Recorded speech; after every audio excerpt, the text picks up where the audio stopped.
ભાવનગર શહેરમાં અસામાજિક તત્વોનો ત્રાસ એટલી હદે વધી ગયો છે કે કોઈપણ વ્યક્તિના ઘરમાં ઘૂસીને તેના ઘરને આગ ચાંપવામાં આવી રહી છે અને પથ્થરમારો પણ કરવામાં આવી રહ્યો છે। ભાવનગર શહેરના કરચલીયાપરા શિવનગરમાં રહેતા કાંતાબેનને કોઈ બાબતે થયેલી માથાકૂટ બાદ પોલીસ ફરિયાદ નોંધાવી હતી, જેને પગલે કેટલાક અસામાજિક તત્વો દ્વારા તેમના ઘરને સળગાવીને પથ્થરમારાથી તોડફોડ કરી ઘરમાં રહેલી સોના ચાંદીની ચીજવસ્તુઓ અને રોકડ લઈને ફરાર થઈ ગયા હતા। જો કે કાંતાબેન અને તેનો પરિવાર તેના બેનના ઘરે ડરના કારણે રહેવા ચાલ્યો ગયો હતો। બનાવને લઈને સમગ્ર ઘટના બાદ પોલીસે તપાસનો દોર શરૂ કર્યો છે।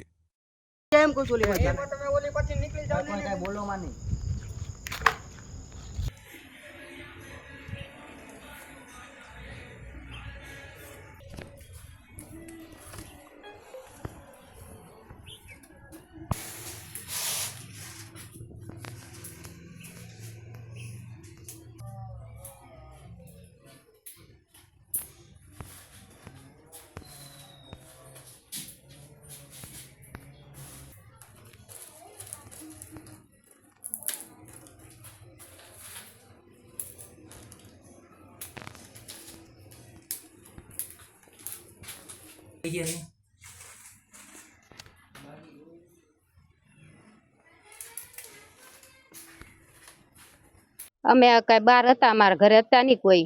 અમારે પોલીસ વાળા એમ કીધું કે ઘરે કોઈ જાતા નહીં, કે એ લોકો ઘા કરી કાઢશે વાંચી તા। અમે પોગી એ પેલા તમે કે ના ઘરે ન જાતા, અમે ઘરે ન ગયા। પછી મારી છોકરીને એકને કીધું તું તાર લુગડા લઈ આવ। મેં કીધું આપણે ત્યાં રહેવું નથી કીધું।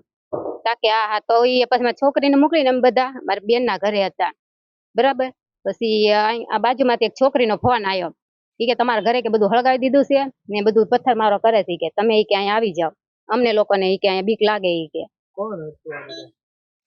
એક અડ્ડી હતો, એની હારે એક સાજન હતો, 4 જણા બીજા હતા।